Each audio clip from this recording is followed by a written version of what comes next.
Hello, everyone, and welcome to Hit and Hustle from IrishSportsDaily.com. I'm your host, Greg Flammang, and with me, as always, is Jamie Uyeyama, Mr. Jamie University. It is Thursday, February 27th. We're going to talk about some press conferences that we had for Chris Ash and Ja'Juan Seider. Yesterday, they were introduced as Notre Dame's DC and running backs coaches. We're going to have a Hot Take Thursday. We're bringing it back, Jamie. We're very excited. As the offseason comes around, we do shows like Hot Take Thursday. We throw out some takes regarding the spring, offseason, college football, whatever it might be, whatever we're thinking about.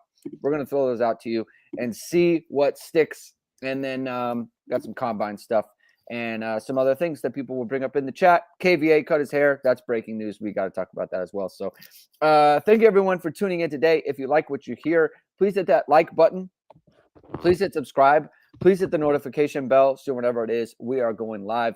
Links to the podcast are in the description below. We are about 400 away from 10K subscribers. We'd love to hit that very soon by the start of spring ball or the end of spring ball. That would be great. Before the season starts, get to 10K subscribers. That'd be great. So if you could share the show with your friends, if you like it, that'd be very fun. And as always, the show is brought to you by ESQ Clothing, founded by Notre Dame alum Ge Wang. You've seen ESQ on all your favorite Notre Dame players and coaches with over a decade of making the best custom clothing available. ESQ will help you look and feel your best in 2025, from a perfect fitting suit or sport coat, shirt or bomber jacket, or the perfect tuxedo for wedding season. Check out Ge's amazing work at esqclothing.com. Book an appointment to upgrade your wardrobe today. Mention ISD, get 10% off your entire purchase. And as we've been promoting, new showroom for Ge at 1085 Gage Street in Winnetka, Illinois. Very excited about that development for him. So go check him out there if you're able to do so. Jamie, listen, it was a big development. Like a couple weeks ago, Matt had heard or had seen KVA cut his hair. He was concerned. He was legitimately upset. He was in our text chain, the ISD text chain. He's KVA cut his hair. It's a big problem. You know, we tried to talk him down. There's a very famous Polynesian linebacker from Notre Dame. Didn't have long hair. Had a pretty good career at Notre Dame, I think we could say. Matateo. But what are your concern levels, Jamie? Between 1 and 10, is it above 3? He did lose. He did appear to lose the tug of war. I mean, it's not a war. It wasn't a tug of war. It's concerning, Jamie. It's not. It's stupid. But you know, there are people. Matt has a very scientific things for people who don't know. He's never revealed it. I won't get into all the details, but he has a very scientific, tried and true, well, in his opinion, way of looking at haircuts for players. I'm not just all players. I'm not even joking. I'm not even joking. I 100% believe you. I wish I was joking, but it's true. He whatever, and he's like, "Oh, it's always correct." And I know for a fact that it isn't always correct. But I mean, I will say it does work a lot of times. But he's also never once dived into, Polynesians cutting their hair before. So this is the first of his. It's like a new thing that he's created. Yeah, he's got to get a new. You know how there's the Pate model. He's got to get a new addition to the model for Matt Freeman, the Matt Freeman hair model. You know, like Polynesian cutting his hair. You don't know how that goes. Yeah, so I guess that's a new thing. But I mean, man, I think he looks good, man. Looking clean. Everyone looking clean there, yeah, man. Well, he went to the barber, right? I mean, yeah. I mean, I almost thought about making the hot take that, you know, he's gonna be that will be the thing to make him All-American next year. I almost did it.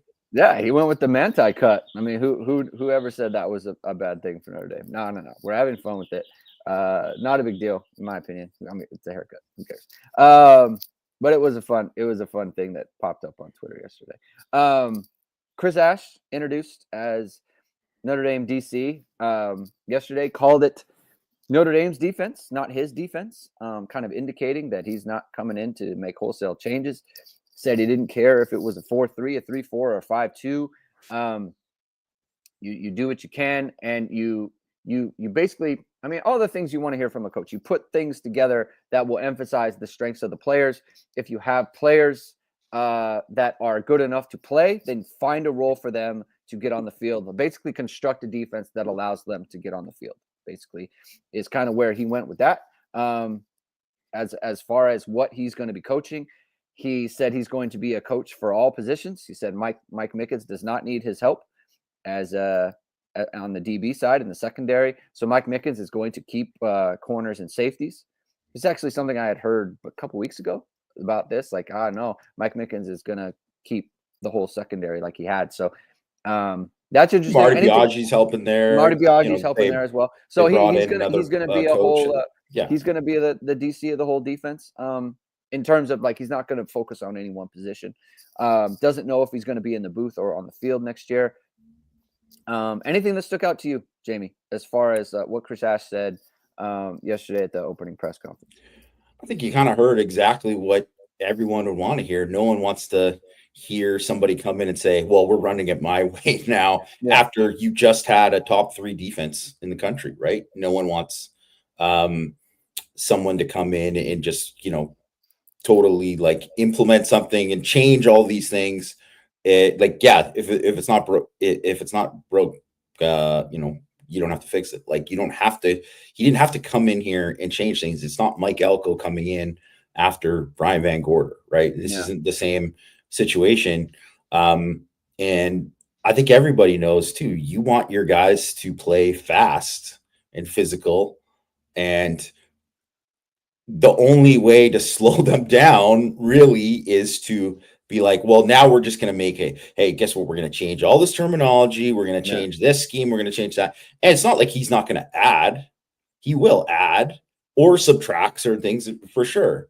But the whole point is, like, you don't take away the base of what is there. And I thought, specifically, I think what stood out is, him talking about kind of like finding those roles for guys, right? To be able to succeed within the defense, because I think that's the main thing. That if I was going to say, like, out of all the things that Al Golden did, really, really well, was he accentuated the strengths of the guys on his defense. So guys like Jalen Sneed, in previous years, if you go all the way back, I don't think he could have played, just inside line. I mean, I know he couldn't have played inside linebacker for Bob Diaco. He would not have been that guy, right? And certainly, I mean, that it is a different era, really, of college football then compared to now. There's so much that's different, but Sneed was able to grow as an off-ball linebacker, but then also do other things that accentuate his strengths, just like Maris Liufau before him, right? And X Watts able to do different things and be like a Swiss Army knife. Adon Schuler, your safeties, your linebackers specifically, like your nickel, like all of these guys, like those guys have to be able to do multiple things. They have to be able to do multiple things, and you want those guys to accentuate what they're good at and then let them just roll. And when you do that, that's how you get the kind of success you had. So I loved hearing that. And I think, there was a lot of encouraging stuff to come out of that, first press conference. Yeah. Let me just read the quote. I think it's really good. It says, "It's not my stamp. It's what the players have earned the right to do. If the players have earned the right to play, it's our job to find a way to get them to play, whether it's a rotation, personnel package, or whatever it may be. We want the good players to stay here in our program. Good players want to do what? They want to play. It's our job to find ways to allow them to play." Like, as a player, that is so important. And because here's the other part. You can get in a situation as a player, and I was in this situation, where at my first year in junior college, I was a starter. I was a full-time, mostly full-time starter, right? My second year, we came in, and there was a player who came back from UNLV, They were called I don't know what they're called now, if they're called anything. They're called bounce backs, basically. Yeah. And he came from UNLV. He was a safety. And the first couple practices, I thought to myself, he's good. He's legitimately a good player. And there's not really anything that I can do to take away from the fact that he's good, right? And there's no way he's not going to play. And I think for me as a player, it was still important to me to know, like, even though he's a good player, I can still play well enough to where they'll play me, because at Notre Dame, when you recruit a lot of good players and you have quality players in the secondary, at linebacker, or wherever it may be, it's like, like he said, I've earned the right to play, and therefore I still want to be able to show you that I can get on the field. Because sometimes what happens is, like, the coach says, you know what, that guy is better. And so therefore he's getting the majority, and that's that, right? For a player to know, like, hey, I can still earn my way onto the field. I can still earn a role in this defense. I can still earn a right to, like he said, the players have earned it. And so therefore we're going to find a spot for them. That's, to me, that is exactly what a player wants to hear in terms of getting the chance to prove themselves on the practice field and then in games. Like, I think the way that he worded the quote, I think, is very good. And it wasn't as boilerplate as maybe some people would think. Like, it's a pretty big deal for a player to have that.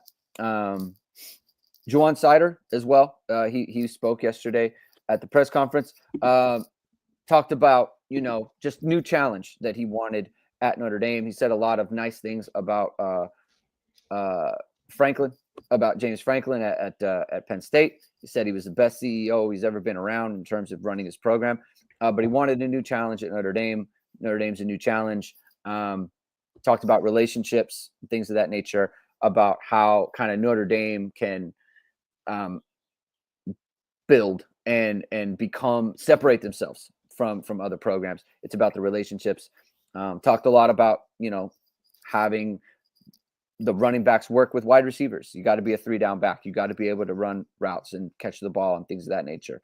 So it sounds like, there's going to be roles that are very similar to Dylan McCullough and the way that he did things. Anything about Seider that kind of stood out to you? I mean, there wasn't anything that really stood out because it was all kind of like what I expected. Yeah. I did like, obviously, unsurprisingly, what he said about kind of like, these guys don't come here to sit, basically, right? Like, these guys come here because they want to play, and they want to get tread on their tires, I think was exactly the quote that he said, right? Like, they want to have some tread on their tires. And it's true. Like, these guys all want to play. And I mean, it's similar to what was said by Ash in terms of finding roles and having that kind of thing. And if you're really good at something, Aeneas Williams, for example, like, that is something that you want, like, to accentuate, to highlight, to make sure that this guy can do it, because he can help you win games, right?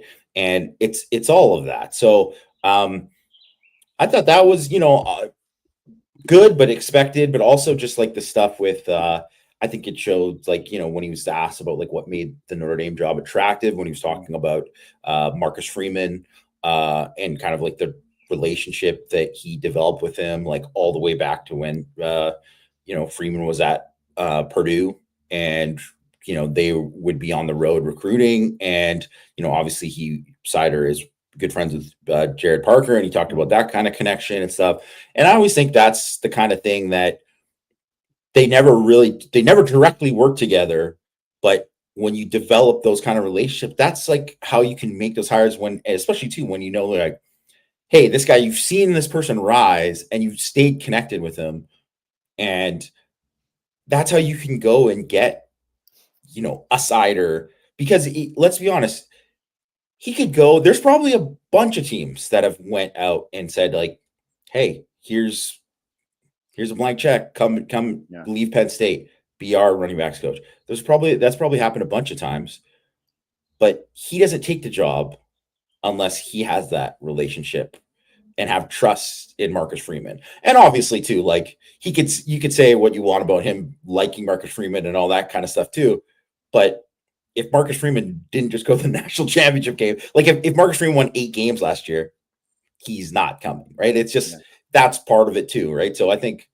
and I always like, and both these guys said this too, when guys say like, well, why this? And they're like, well, it's Notre Dame, like, because right away too, if someone is saying that, they already understand the brand. Yeah. And they already understand the power of it. And that's exactly what you are selling to these kids. Like, there are going to be some kids out there, because let's face it, there's a lot of kids who don't watch college football. I think that's just a thing where like they're not into everything with day to day. They're not checking best in sports, that's for sure. They're not into every single little detail of what's going on with every program. They might not even have watched the national championship game because they're busy, like, I don't know, partying with their friends or doing whatever, right? Like, or they have a basketball game that day or whatever, who knows? But you have to be able to say like, hey, you don't know what this is about. Like, this is what I'm going to let you know what this is about and inform you and say like the power of this. And it's easy when it's Alabama because Alabama just won at a dominant level for so many years. And Caleb DeBoer, who, I mean, obviously was very successful before he went to Alabama, he just can ride that coattails off of that for as long as he'll have at least a few years to do that. And then, he's got to have his own results, but that's just the power of that brand that is built over time. And there's still power in the Notre Dame brand, but it's just not the same. If you can't just bring somebody in who just doesn't get it at all, which is also too why one of the reasons why everyone's like, what about this SEC coach? Whenever it's like, for some of those guys, it's like, Ole Miss means more to them than Notre Dame. And that's probably not the right guy. And, for Ja'Juan Seider, like if he's going to be on a recruiting trip and he's talking to a player about like, choosing Notre Dame over a school like Penn State or, Alabama or whatever, you can just say like, hey, I was at Penn State and I was coaching these guys. And then Notre Dame called and I could coach at Notre Dame. I'm going to do it. Like I did. And it's like one of those things, like you don't have to sell it. It's like, I actually did it, like I changed my situation because it was Notre Dame. And it's just like, you do that, right? That's the kind of thing you do.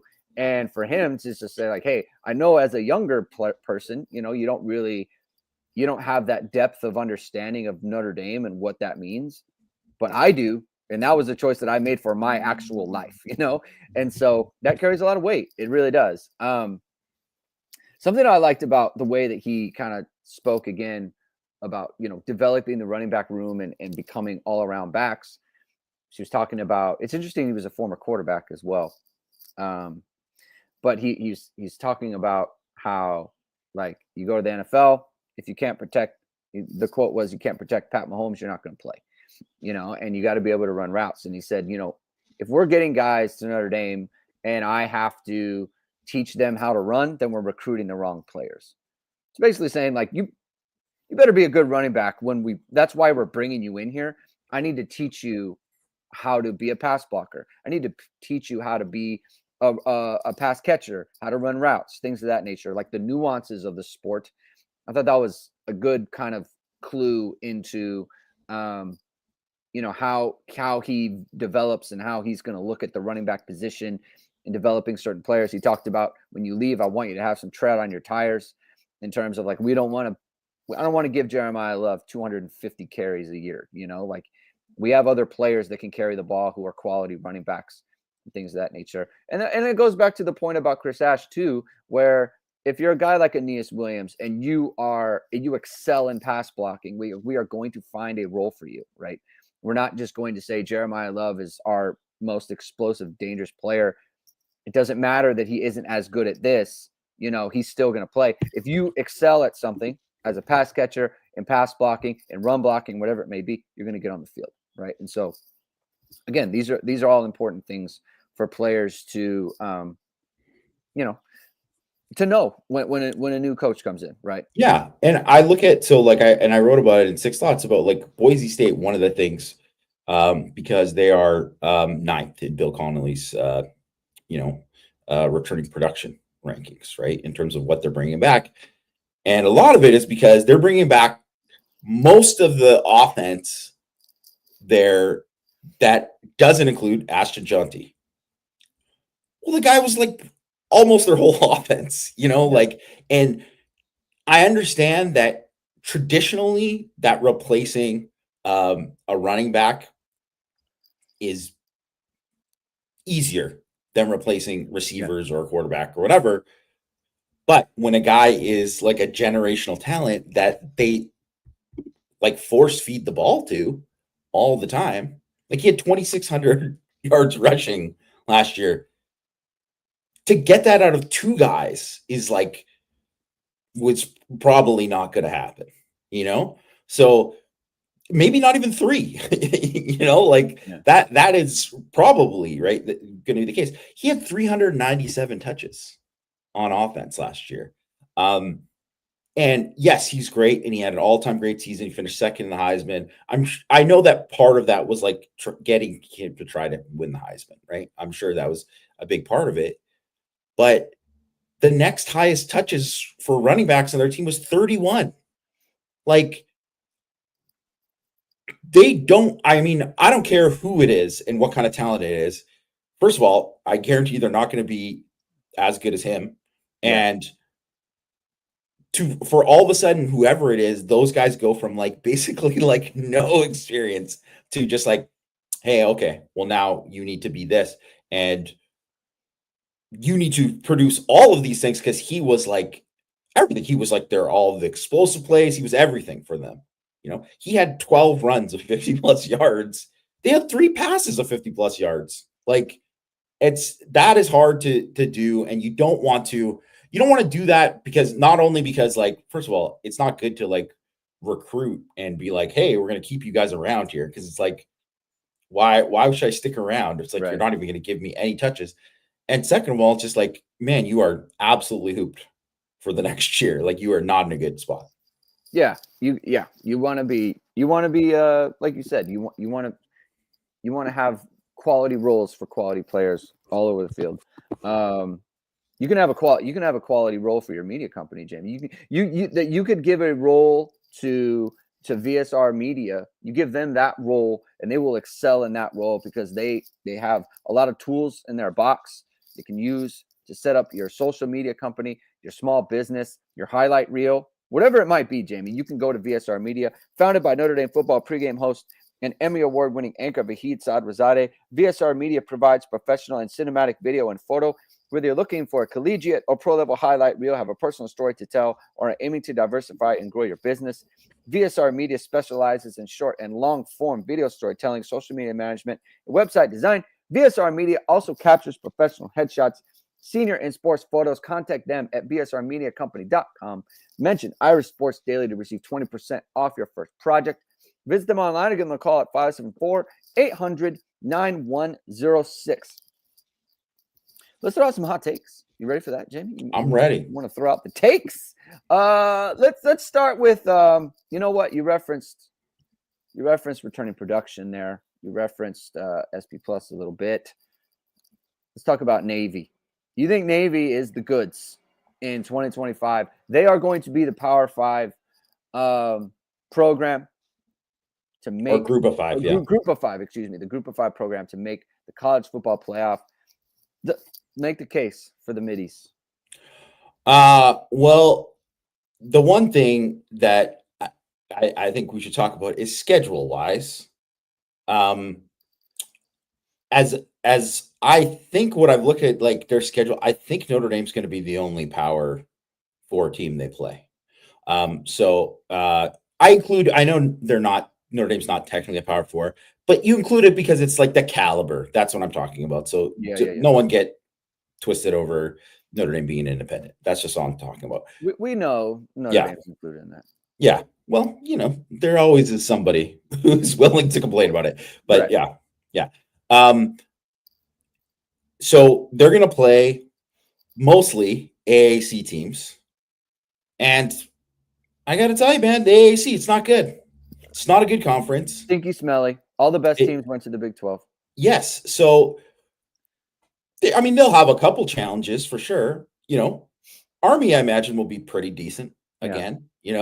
Uh, I I don't know if Memphis is on their schedule, but like that is a team that is always like a tough out. They're one of the only teams there that is like probably like a consistently like you're going to get in a shootout with, and I do think their defense is probably going to be a little bit worse. They lost some guys who have been there and been longtime starters for them, but their offense is going to be awesome.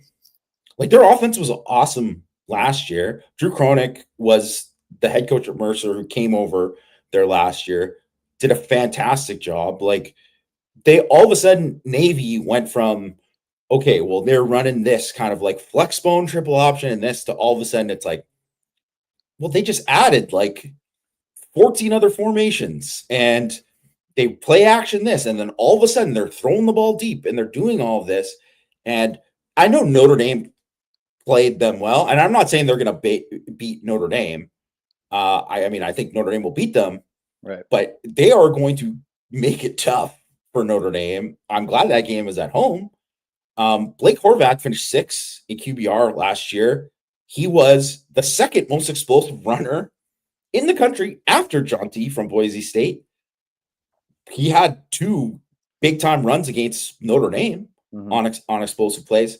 And the guys who are the other big play guys and are all back. Most of their line is back. Their offense is going to be fantastic. They are going to be very, very good. I think they're going to, not many teams are going to be able to stop them in the AAC. Like the only thing will be like if they stop themselves, and I just don't see it happening because I think they're going to be better in year 2 of this system with so much returning. So it'll probably be between them and Boise as the thing. And Boise could easily win, but I also think that like there's a better chance that Boise gets tripped up against whoever they're playing in the Mountain West than Navy in the AAC. So I know that the SP Plus doesn't have Navy, like they have them way too low.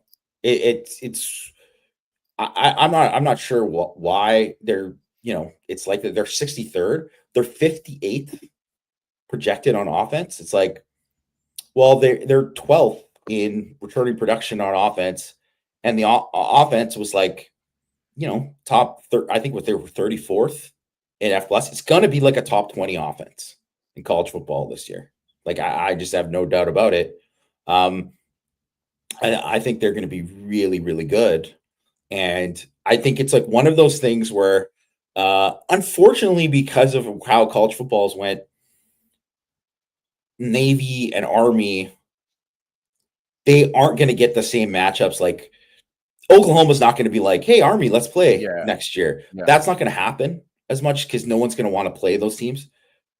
I wish they were playing more teams because I bet they beat most power just because it's so hard to prepare for, and guaranteed whoever they're going to play, it's going to be a shootout. It's going to be a shootout. Yeah. Like everyone trashes Notre Dame. It's like, oh, you beat Navy. You play Navy. Oh, no. We don't. No, we don't. No, they didn't want to play them. No. That's not. No. We're not going to play Navy. No. But you're bad. But beating them is bad on your part. But we won't play them. No, that's a bad idea. Yeah. Envy Irish says, has Coach Ash ever faced a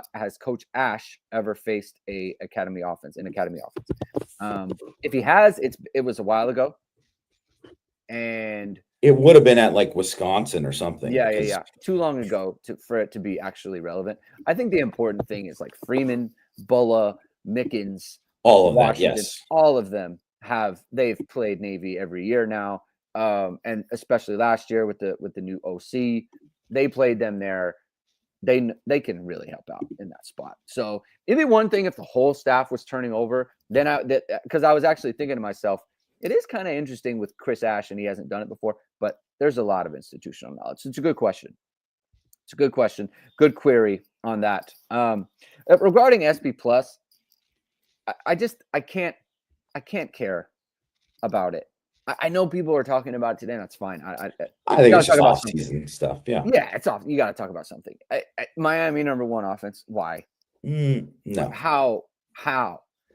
Based on what? Like, I don't even know what that means. Their quarterback doesn't have an elbow, Jamie. How? Yeah. Like, how can that? Like, they lost all their receivers. They lost the running back. Quarterback doesn't have an arm. I don't. I don't know how that happens. So sure, you're right. Like, fine. You want to have him up there. Bill Connolly. Look, he has his formula, and I'm not. He always says, "I'm not SB plus. I'm just someone who inputs numbers." Fine. I can't. It also makes it just double check those numbers. Which is, it's just like, well, like CFB Hurt said, like they're hurt by the recruiting rankings as well, because that imports into the formula. I don't know. It just, well, I think too, like okay, so, but I mean, like, specifically for Miami and whatever, you can read. I wrote about it in 6 Thoughts, so people can read more about it there. But it's just not a good thing. They were the first ranked offense in OF Plus last year. Like, they were awesome on offense. Cam Ward is going to be like maybe the top pick. There's a chance could be the top pick in the NFL draft. So just even say Carson Beck is like, he's exactly that guy that everybody thought he was before throwing all the picks last year at Georgia and all that, and the elbow injury and all that. They lost their top 5 receivers. Top 5. Like, that's including like tight end too, but like they didn't add a ton in the portal. CJ Daniels, the 4th leading receiver for LSU, is their big ad. They tried to buy and pay a lot of other receivers to go in the portal. Those guys didn't go in the portal. And they're basically relying on they landed good recruits in the 2024 class. A lot of speed. Yeah. But those guys, I would say, are like track, like super like dynamic, like track straight line speed guys. But I wouldn't say any of those guys are like, refined receivers types. And it would be like if Notre Dame was bringing in, their thing was this year was like Will Pauling, and then it was Micah Gilbert, Cam Williams, and Logan Saldate. Go. That's their receiver situation this year, essentially. Yeah. That's a lot to ask those guys, instead of like Notre Dame having, well, Greathouse and Faison back and Malachi Fields. Like, now if like Gilbert and those guys hit big, it's like, all right, throw it on top of the pile, right? Like, but that's like, they need it. So especially when we're talking about week 1, and everyone talks about how Riley Leonard didn't get to throw, didn't get to do the spring ball, and he didn't get to, well, Carson Beck's not doing that. He doesn't have an elbow. So I don't know. I just, the offense is probably going to be good. Top 20, whatever. Fine. But first, I don't expect them to be at their best in week 1 against Notre Dame is an easy way to say it. With a quarterback who doesn't have an elbow and he's not throwing, and may not be able to throw even at that point, right? He had UCL surgery.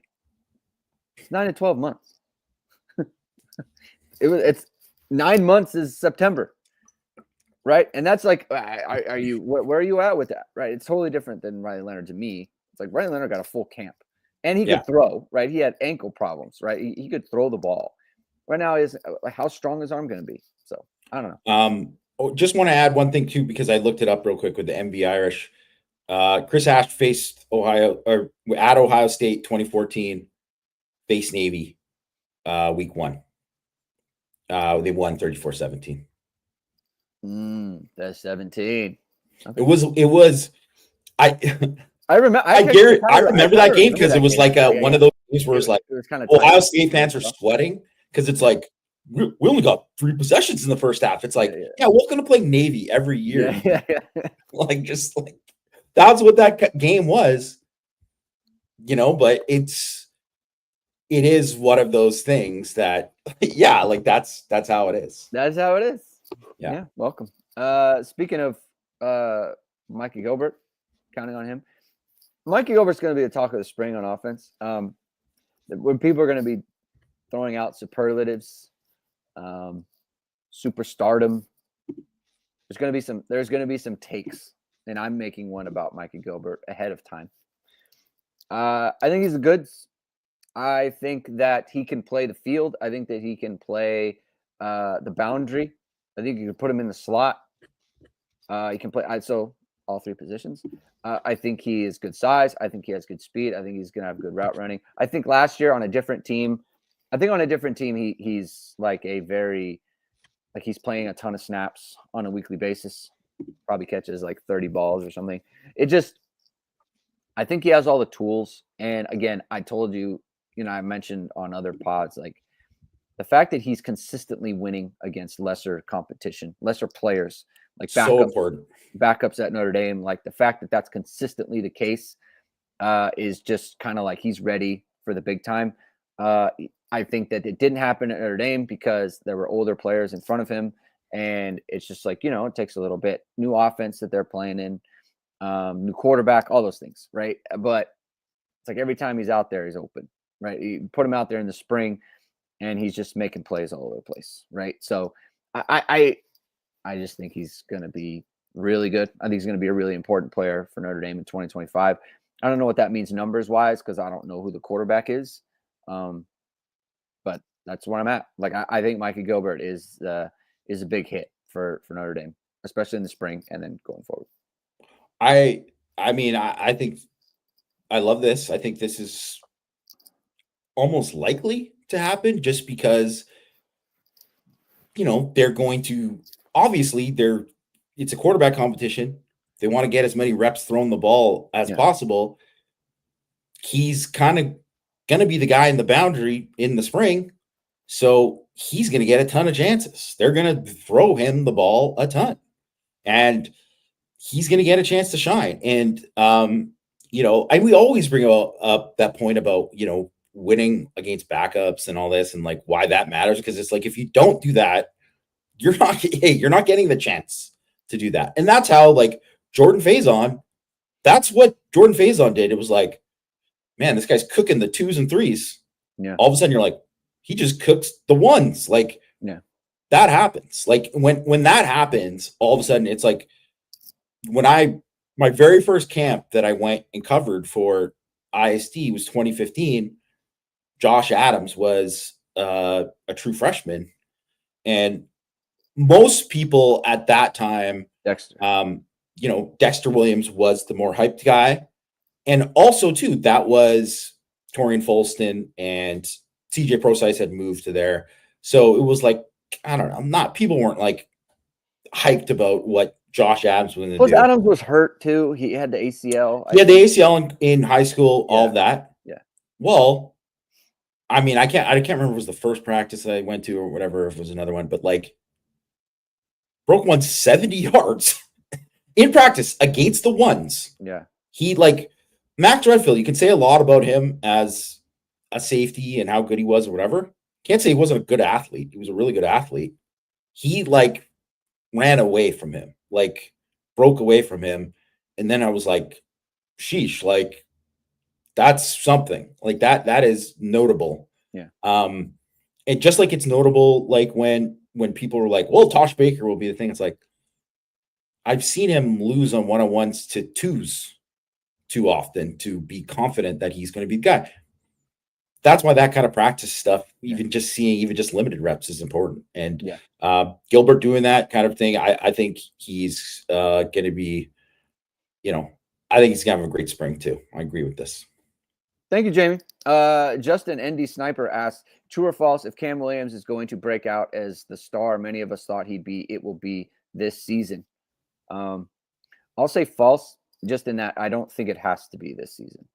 I do think he has to show himself to be viable in the spring. Like I think last spring it was like understandable. I think this spring, because of reps and things of that nature, like Faison isn't on campus or not on campus. He is on campus. He may not be with the football team as much because of lacrosse. And so Cam Williams is going to be, I think, probably the field, right? He's going to get a lot of reps there too. He's got to show something, right? He's got to start cooking the twos, where it's like, and he's running with the, he's obviously going to be running with the not scout. Basically, he's going to be with the offense. He's got to show something there. If he doesn't show something now, then it's kind of, I don't like this. Like usually you would have seen it by now that you're viable, right? He just needs to be viable in the spring, right? And then he can make leaps from there. But I don't think he has to show himself to be a star yet. Sometimes it takes a little bit at the wide receiver position. I think it can still be okay, but we do have to see something. We got to hear some very positive comments about Cam Williams. Yeah, I think anyone who's kind of expecting him to be a star this season, I think that's unfair expectations to put on him. And most guys, to be honest, because even if you look at like Will Fuller became a star as a sophomore, he had a monster sophomore season, but the expectation wasn't there for that to happen. I mean, he caught 6 balls the year before. Like it wasn't something that happened. Like in Equinemius St. Brown, same kind of thing where he had like all of a sudden he went from like I think he caught 1 pass and then all of a sudden he caught 800. He had 800 yards receiving. So it can happen for some guys, but also too for Cam Williams, for that to happen, he has to be better than Jordan Faison, better than Will Pauling, even maybe better than Jaden Greathouse. I'm not saying he's going to play that same position, but I'm just saying to be a star, like he has to kind of do that. Let's take that, like you said, Greg, like take that first step first. Yeah. And then like he's got to be better than KK Smith first. He's got to be exactly. Because if he's not that, and that's not a guarantee, right? That's not a guarantee, right? So, and just because even if he's not better than KK Smith right away, it also doesn't mean that Cam Williams isn't going to eventually be that. I think receivers, it's one of those things that sometimes guys can come in and just be lights out, and other times it's a slow burn, right? Claypool, Boykin are 2 examples. Notre Dame examples. I think of a guy like Ja'Cory Brooks at Louisville last year, who kind of had like a nice sophomore season. It was hurt and like barely did anything as a junior. Got picked up by Louisville and it was like, okay, well, maybe he'll be pretty good. He was like a number 1 receiver. Like he's going to be playing the league. Like it's not the same for everyone. So in saying that, he's definitely someone I'm excited to kind of see and hear about this spring. And by the way, Mike Brown, let's show some chops. Like this is a perfect example of a guy where it's like he shows up in the NFL and it's like I developed. This is an example of good wide receiver coaching, a player that was developed. He had good skills, he had good physical tools, he became a good football player. Yeah. I mean, he did that with his guys at Cincinnati. So you want to see that same thing. And also, as much as it's because he is this athlete, where his ranking and whatever, it doesn't mean that Logan Saldate won't be that story. You know what I mean? So you just have to kind of let it play out. Yeah. And I don't know. I mean, I'm still a pretty big believer in Cam Williams' talent, and I want to see him. So all right, I'm gonna go to this one. This is just so spicy. This is so spicy. I love this, Jamie. Armel Mukam will be Notre Dame's most disruptive D tackle by the end of 2025. Let's hear the case, man. I'm excited. Okay. First of all, I had to bring some spice because it was like been a long time since we've done this, right? So I just think I really like I liked Mukam as a recruit. Like I just liked his traits, all that kind of stuff. I thought he really kind of like made a significant jump as a guy, as a junior to senior year. And he is another guy too, where it's just been steps. And he came in, he's 250 pounds. Now he's over 300. You got to get used to carrying that weight. Yeah. He was someone who's clearly established himself as like he is above the next level of guys for at defensive tackle, right? So he obviously wasn't in the rotation, but he was like on the fringe of it last year. And he's someone that when you heard the players talk about him, you hear Al Washington talk about him, they talk about like when he gets off low and when he's doing this and that, he can be unblockable and all this. And when guys say that kind of stuff, it does make my ears perk up. And I'm like, okay, like obviously I want to see more of it, right? Like I want to see it in practice more. And now it's just an opportunity. There are guys, it's going to be crowded at defensive tackle there, right? Like obviously, I would say there's probably 7 guys in Rubio, Heinisch, Anye, depending, whatever, tentatively 7 guys. Anye, Dawson, Hughes, Mukum, Seviano. I would say those 7 are probably the guys that you're looking at. Like out of these 7, that's probably you're going to get probably 4 or 5 will be the rotation, because you usually not going. Sometimes you go 6 deep, not often. 4 or 5 deep, right? I just whatever, and it's small little things, and you're only garbage time, whatever. But I just saw some stuff there that were like, whoa, like, yeah. There's a level of violence here. There's a level of twitch that I was like, this is someone that if this guy can get it together, and I just know too, just having played defensive line, so much of it is just reps, and you just gotta just get steadily better, and you can see guys take a big jump. And I think he's a guy who met, and he also didn't get reps last spring because he had hurt his shoulder, so he was like kind of behind. He should have been behind Vernon and all these other guys, and yet he still jumped the line, right? Yeah. So I just think he is someone that if I'm looking at his ceiling, I think it's as high or higher than any of the other ones on the roster. Obviously, there's going to be points you have to note that Rubio has been hurt the last couple of years and have missed time both years. So don't know that. Obviously, you don't know Anya says all that kind of stuff, right? And I just think no matter what kind of how it shakes down, he is someone that has a real chance to kind of make a push and do something and be a dude. And I just like I like what I've seen from just defensive line across the board, just, edges to interior guys, just the development of those guys, just with their fundamentals.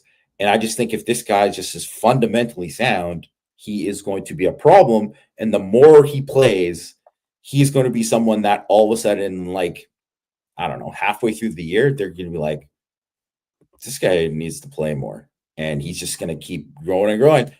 Hey, it's a hot take.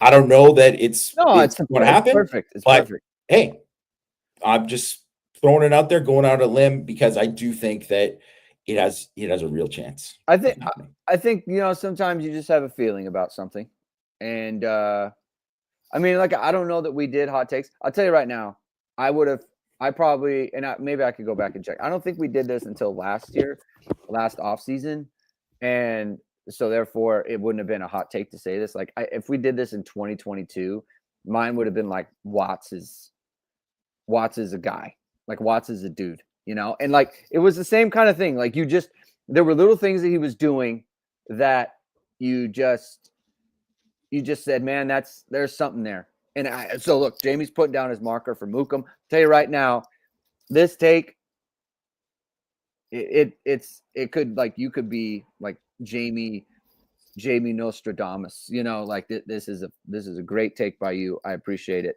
for this show. It's great. Ace Off King, no more Pops McGee. So this is the old Pops McGee, just Andre now. But he says Ace Off. You want Andre King or whatever? What do you want, Pops? I'm calling you Pops. You're Pops to me. I bet we have 2 1,000-yard receivers next year.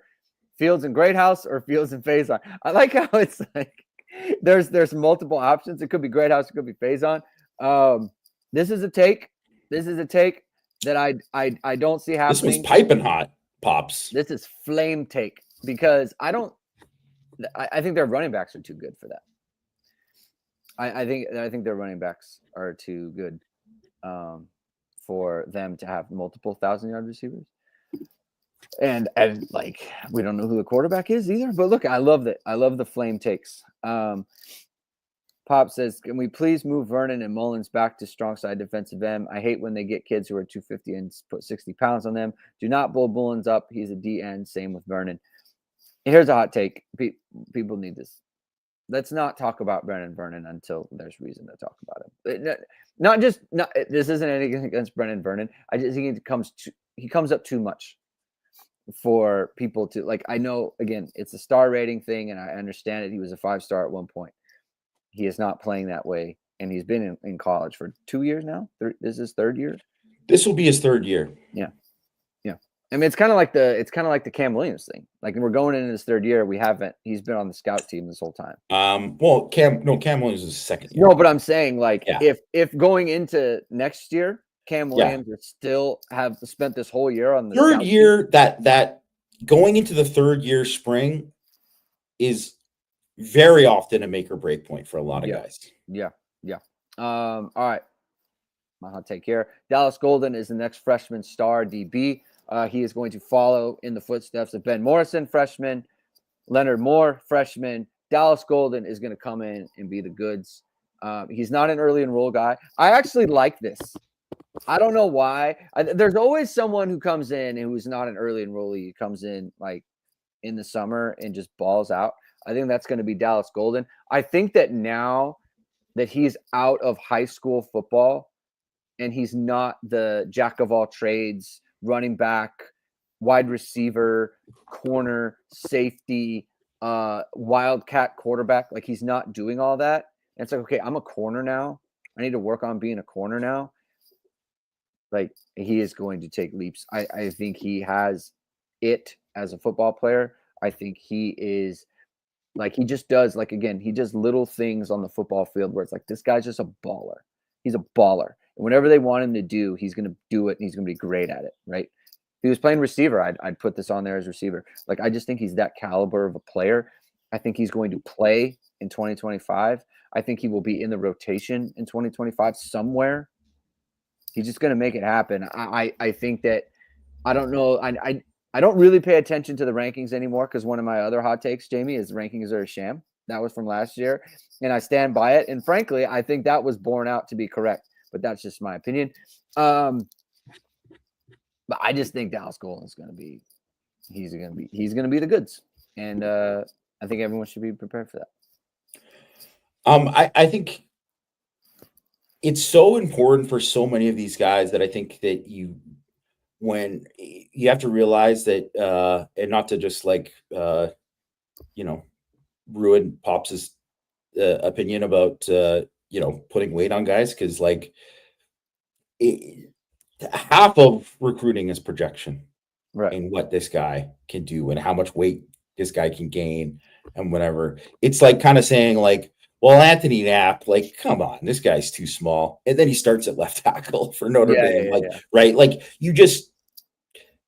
they're projecting him, and some guys even get guys like that go even further on. And I think with Golden, I love that he was just like this piece, that he was just like an athlete who did everything for his team in high school.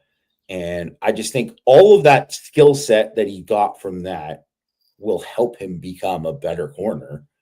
And I just think that as long as he's just like, I'm your Padawan, Mike Mickens, and I'm just going to do exactly as you tell me and go there. I think the sky's the limit for how good he can be. So I don't know if that means that he will be a star right away. Especially because he's not there early on. And I think he's someone who I think would have benefited from being as an early enrollee because of what you said. Like he's going to kind of specialize for the first time. But I just think he's just such a great athlete that it's just, even if it doesn't happen for him as a freshman, I just have a hard time believing that he wouldn't be a dude by his second year. You know, like I'm very excited to see him. He's, Greg, I know he's your guy, but I can have some custody of him too. I think he's great. Oh, for sure. We can all. I mean, it was very high rated. A lot of people were excited about Dallas Golden. You're in on Creed Thomas. It's our final one. Creed Thomas, we had the most buzz of the early enrollees, is what it is. Early enrollees in the spring. So you're a big Creed Thomas guy. I would not have gone this direction. So let's hear why you think that. Yeah, I think I think if you're looking at it, and I think like it's easy to just say Madden Ferrermo. Yeah. Because obviously, I think he's going to be a dude, and he is going to be someone people are talking about, right? And I thought about Elijah Burris too, because I think that's something that even though he's at size, I think weight and that's something like physical development is going to be a thing for him. I just think he's got a skill set that he could be one of those guys that you're like, oh, he's like cooking 2s and 3s, like he's doing some things out there, right? So that can happen. So I thought about those guys, but Creed Thomas, he's one of those guys who's committed super early. Yeah. So people kind of brush him off, and then he didn't do the whole camp circuit where he ran this and he didn't do that. And, he's checked all these boxes and all this kind of stuff. But the film is very good.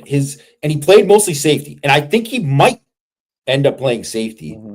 But I just think he's a guy that you're just going to hear about, like, for when we aren't there, we'll hear about, hey, they had a scrimmage today. Creed Thomas had 2 picks. The ball finds him.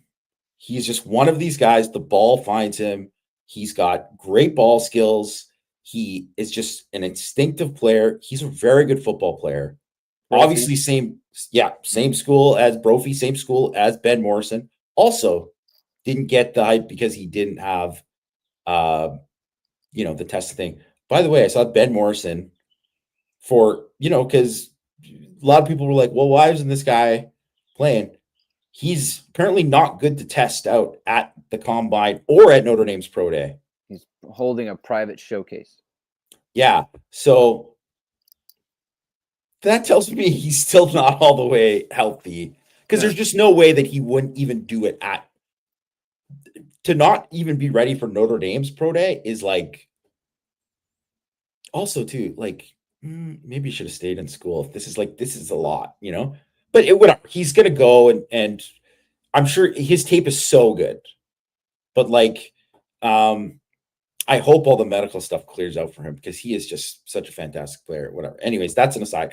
But I just think Creed Thomas is someone that people are going to be like, oh, this guy's good. Like, he's going to be pretty good for Notre Dame. And there's just a lot to like about him. And I thought his senior season was really, really good. Like, because I wasn't all like enamored with him. He certainly wasn't. I don't view him in the same way that I view Golden and Mark Zachary as an athlete, but I think he's a really good football player. Right. So, I think that he will be someone that, just watching him play and just his intelligence and his instincts, I think he's someone who's going to walk in and you're going to be like, Kind of like Morrison, where he came in, and Morrison came in the summer, where it was like, oh, this guy's just like hit the ground running. So I think he's going to hit the ground running. I think the only question on this for me is just like the physical traits. Like, is he fast enough for that? You know, and we'll see. We'll find out. I mean, these things can change, obviously, as we saw with Leonard Moore, right? Like, I would have said the same thing about Leonard Moore last year. Not to, I like the size and his game and everything. Like, you loved it.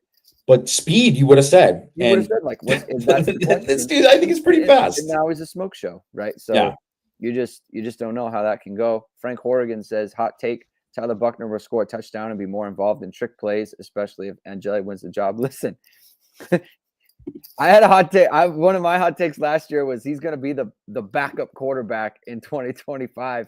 And there's a scenario where that is true. If CJ Carr wins the job and Angeli and Minchie bounce, do you want Hebert or do you want Buckner? Buckner could do it. I don't know why he couldn't. We're monitoring the situation, so we'll see.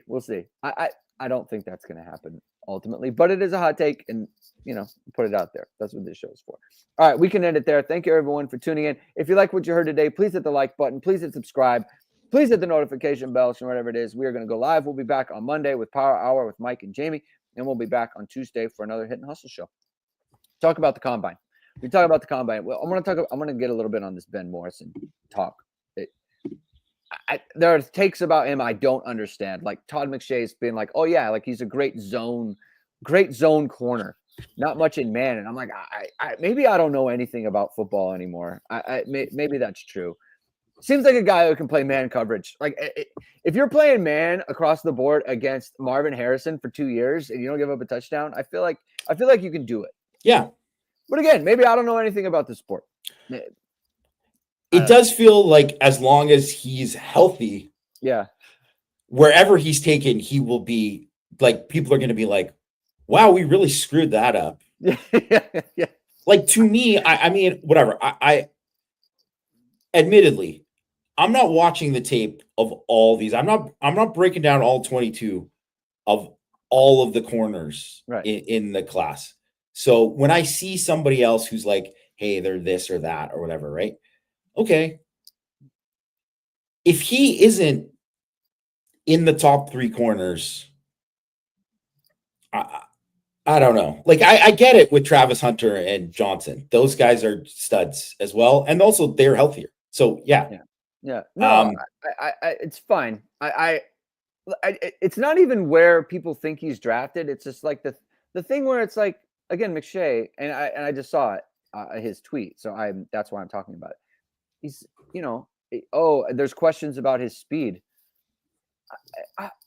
What? When has he ever been just cooked? Ever? Never. It's never happened. No. Like I don't know where this comes from. I really don't.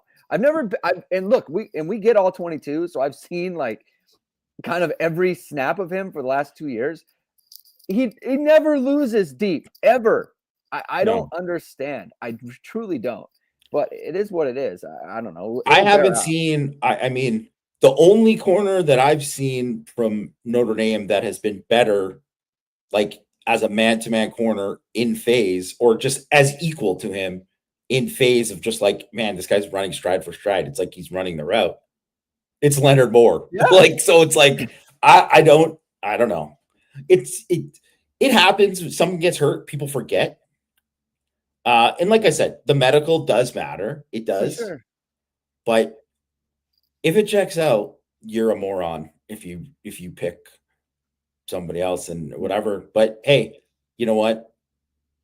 We'll see. I think if he's a second rounder or a third rounder, Michael Hahn, saying he's a day 3, that is insane to me, unless he literally, I mean, if he's a day 3, that means his medical is awful, right? Yeah. So I don't think that. So if he's like a second or third rounder, I think 5 years from now, they'll say, man, that was the steal of the draft. You know who's going to take him is the Eagles. He's going to fall to the whatever round, and the Eagles are just be like, fine. I know. You'll be like, Yeah, that's just what it is. Yeah. We'll take him. Yeah. All right. We'll talk about that more next week, though. Have a good rest of your day. Have a good weekend. Keep hitting and hustling.